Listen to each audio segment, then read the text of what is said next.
Hey guys, it's Malachi Dawson. Welcome back to my channel. Super excited for today's video. Before we get started, make sure to check down in the description box down below. All of my links are down there. How to follow me on social media. You can email me, t-shirt links, book links, things like that. Make sure you guys check that out. Let's get into today's video. Super excited. Before I filmed this video, I did have a time of prayer with the Lord. And one thing that he was actually showing me that is kind of like, goes right along with what the video is about today. It's called to Lead is what today's video is about. You guys have already read it in the description box and the title of this whenever you clicked on it.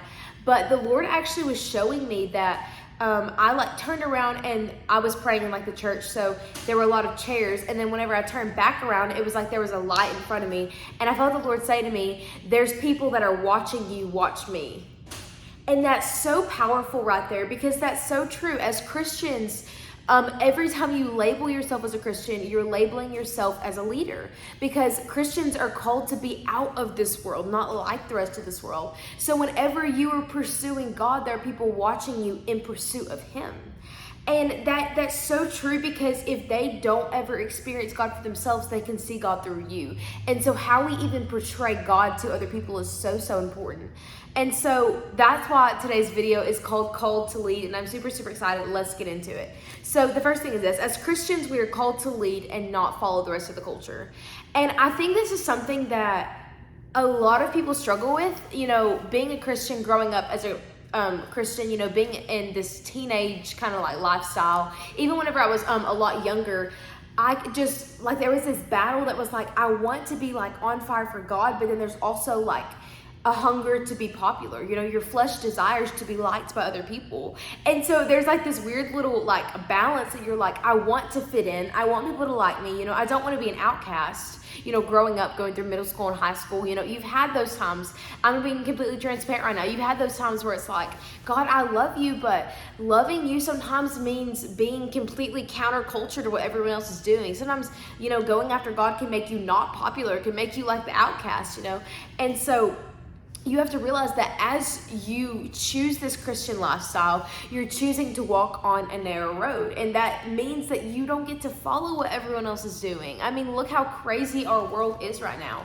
Our world is completely just off the rails like crazy. And so we have to realize that as Christians, we're not called to feed into that. We're called to actually go against what it is saying. And so I think of this verse, it's in Matthew 5, chapter 13. It's in Matthew chapter 5, verses 13, and it's one of my favorite chapters in the Bible.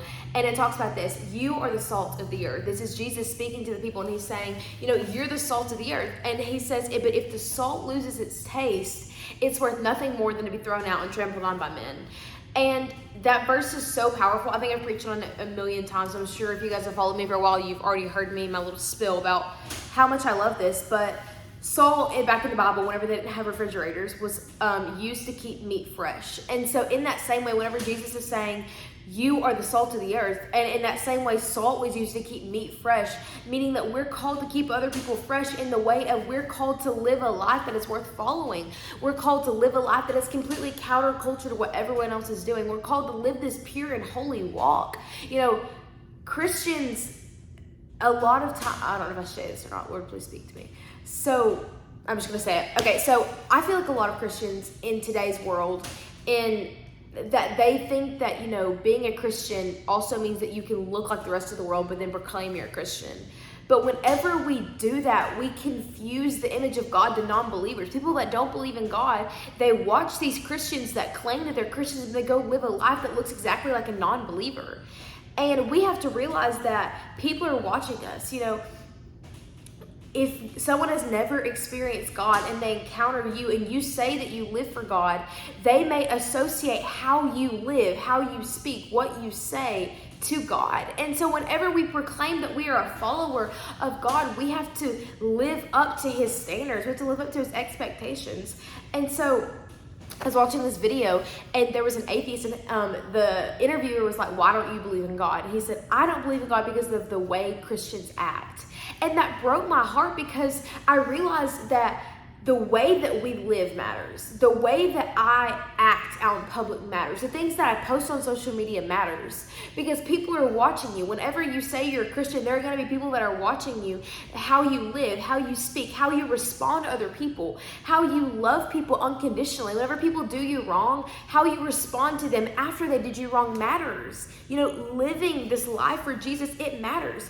And so there's this question that the Lord even asked me a lot in my life. And he says, are you living a life worth following? And that's something that I even preached on my last YouTube video. Waiting on the Lord seems completely counterculture, because whenever you tell a natural person that doesn't believe in God, well, I'm just waiting on the Lord, and they say, well, how can you wait on someone that you don't see? You know, there's all these natural questions, but once we realize that waiting on the Lord is waiting on someone that controls every aspect of this world, we're waiting on the one that created the world, that created me, that created you from across the screen, whoever you are. Every detail of me and every detail of you, God thought about, designed, and created us on purpose and for a purpose. And we have to realize that as Christians, our lives are on display for the world to see. And so we have to, we can't take that title of Christian lightly. We can't take that title of disciple lightly. We have to live up to what God's calling us to do. You can't just live like the rest of the world. You know, living this Christian lifestyle is choosing to walk the narrow road. Christian is not just being a Christian is not someone that just goes to church on a Sunday. It is someone that walks the narrow road and is a friend of God, that will stand with God when the rest of the world turns its back on him, because he would rather stand with God than be alone in this world, than be loved by this world and not be with God. You know, that's what being a Christian is embodying that, walking the narrow road. And we have to realize that and get back to that. So let me get back to my notes because I just got really off topic per usual. Okay, so we have to stand our ground and live our life out loud. What that means is that something that even the Lord was speaking to me this morning is that whenever certain things come up, I'm not going to say the certain thing that I'm thinking of, but I'm sure you guys can pick it up. Things like just cultural normals that are against biblical teaching. You know, whenever people say that or stand for that, and whenever people are talking about that, as Christians, we're not like supposed to like cause conflict, but you know, you're supposed to stand up for what you believe in. You're supposed to stand up for the God that you love. And so whenever there's things going on in like your classroom, I mean, there were times that we would talk about certain political things, and I would stand up and say, well, you know what, this is what the Bible says, and so this is what I believe. And I got laughed at, I got made fun of, but you know, standing up for God is so much more important. You know, there were people that may not have said anything in the classroom that were in agreement with me, you know. And so in that same way, you can't back down because it may not be normal to this world, because it may be against normal culture. And so there's certain topics that are running rampant right now. You know, the enemy has so many plans, and he's sent out so many things that are just going out into this world, and we have to stand against those things. We can't validate what the enemy's trying to do in the world. I mean, you can look at the news right now and you can see certain things that are going on and know that's not from God. And we're called to stand against that. Whenever companies start promoting things that go against biblical teachings, we're called to do something about that. You know, boycott, use your voice. Your voice matters. A lot of people will say, well, just me by myself, I can't change anything. By you saying yes to God and no to the cultural normal things that are of the enemy, you are making a stand, and God honors that. Okay, so I'm getting off topic again. Number one, the more that you lead, the more you should be rooted in the Word of God. This is so important, and this is something that if I got to like talk to a bunch of Christian celebrities, this is something I would say, is that the more you are on social media, the bigger your stage presence gets. Yes, everyone should be rooted in God, but the more you get like bigger on social media, I would say the more you should be rooted in the Word, because you never want to lose sight of what God said right here. You never want to lose sight of what your heart is, your cultural values. I mean, your heart for God is. I don't know where I got cultural values from. So we have to realize that we have to detach from the normal and root yourself in truth. Because if you look at the world, there's things that seem right and normal and okay by the world's standards, but are completely against the Bible, that are completely against what God says. And so as we go out into the world, as we grow up, you have to realize that truth does not come from TikTok. Truth does not come from Instagram. Truth does not come from YouTube. Yes, there's good things, but you can't base your relationship with God off of some guy that's preaching on TikTok. You can't base your relationship with God off of some guy that's preaching on YouTube. You have to know him for yourself. You have to know that this is truth. Yes, other people can preach on truth, But in its core, this is truth, and you have to have discernment, because there are people that are, false teachers in this world that we live in today. Crazy stuff. You have to realize that you have to know God personally. You can't rely on your pastor. You can't rely on your youth leader. You can't rely on them and their relationship with God. You have to know him for yourself. And so I'm going to read in Proverbs chapter 14, verses 12. Here's what it says. There is a way that appears right to man, but in the end leads to death. We have to realize that there are things that seem okay in this world, but I'm called to lead, so I'm going to say no to those things and lead a life that's worth following. I'm going to go after God on the narrow road when no one else wants to walk with me, when no one else wants to run, when everyone else wants to stay back in their comfort zone. I'm going to go and do those things because there's a way that seems right to man, but in a way it leads to death, so I'm going to walk on the path of life. The second thing I want to talk about is this. You were called to lead, but also to serve. This is so important, and I really think that Jesus embodies this completely. Like, whenever I hear that, I ultimately think of Jesus and his time on earth. And I think about, yes, he came to lead us. Like, he was the best leader in the entire world ever known to mankind. He had such good teachings. I mean, he literally just taught Christians how to live. He taught the disciples how to disciple. I mean, all of the people that are in ministry base their ministry mostly off of what Jesus taught us. And he was an incredible leader, but he didn't come just to lead. He also came to serve and to teach us what it means to lead and serve, to lead people, but also love them and to teach them and to meet them where they're at. Not come up really high and say, okay, now you have to be like perfect like me. He said, no, I'm going to love you where you're at, but I'm not going to let you stay the same. And I don't know if I want to talk about this. That's something that I feel like a lot of leaders need to work on. Or leaders need to, if you are becoming a spiritual leader, if you're becoming a spiritual mentor, something that you need to work on is that you love people where they're at, but you don't let them stay rooted in sin. And meaning that there's that fine line where you are calling them up higher, but you also aren't validating their sin, if that makes sense. That's all I'm going to say about that. But anyways, so to kind of talk about this, I think about in John chapter 13, verses 15. This is whenever Jesus comes in and washes his disciples' feet. Now I'm going to read to you guys. In John chapter 13, verses 15, here's what it says.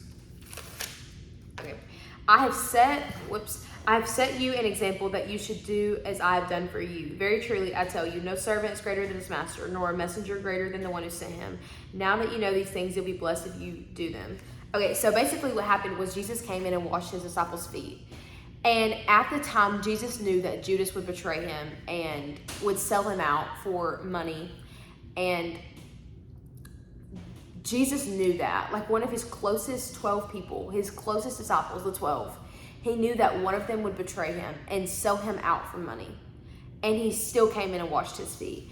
I mean, that's like a perfect leader, knowing that someone is going to go against you, but loving them anyways, and loving them and serving them. And he served all of these people. He even knew that Peter would deny him 3 times, and he still washed his feet, And I think that Jesus is just perfectly shows us what it means that he's leading these people, but he's also serving them. He's also loving them.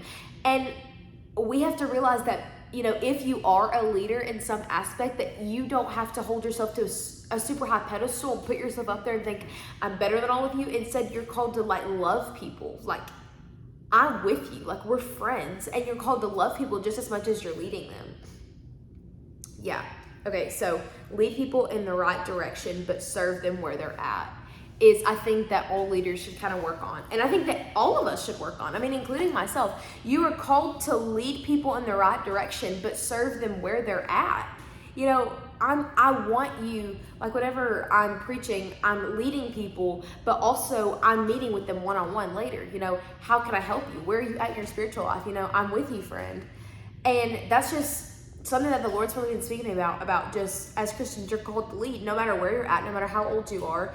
If you feel like I'm not qualified to lead, if you know God, if you spend time with him, then you're a leader. If you're a Christian, you're a leader in this world. And so we can't take that lightly. So I hope this video encouraged you guys in some way. I love you guys so much. Bye.